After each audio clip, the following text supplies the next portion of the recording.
Suite aux consultations publiques tenues dans le cadre du pacte rural dans la MRC de Joliette, le projet « Vieillir en demeurant dans sa communauté rurale » a démarré en 2009. Dans la municipalité, une recherche-action.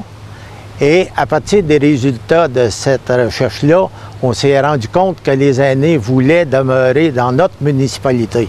Quand on a vu un peu ce qui se passait depuis quelques années dans nos villages, nos gens d'un certain âge devaient s'en aller dans des grands centres, dans les villes. Donc, on a décidé de travailler les 6 secteurs d'intervention qui sont ressortis de l'étude, soit l'alimentation, la santé, la sécurité, l'habitation, l'information et le transport. Le territoire de la MRC de Joliette, comment il est constitué? On retrouve vraiment un centre urbain ici constitué de 3 villes.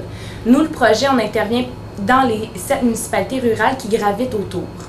Chaque comité a un plan d'action très spécifique à sa communauté et on va retrouver dans les plans d'action les fameuses 6 pièces de casse-tête, donc les 6 sphères d'intervention du projet.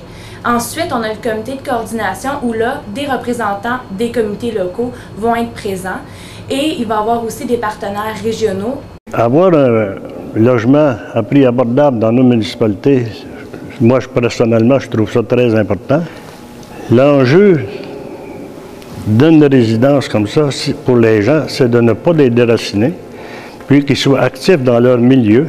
Nous accompagnons le groupe de Notre-Dame-de-Lourdes dans la réalisation de son projet, qui serait la transformation et de l'église et du presbytère et possiblement sur le terrain en arrière d'un projet de résidence de 20 unités.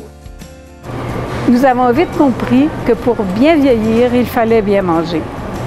Alors, nous avons mis sur pied un projet avec la QDR Brandon comme parrain pour avoir une conseillère en alimentation pour le village. À la pharmacie proxime de Saint-Paul, notre livreur a distribué les pamphlets qui annoncent les services du comité, donc soit la popote roulante ou bien le service d'accompagnement. Finalement, tous les pamphlets que l'on peut retrouver dans le babillard de la municipalité. Pour rester le plus autonome possible dans nos maisons, nous avons trouvé des petits trucs que nous avons présentés aux gens dans une pièce de théâtre au mois de mai.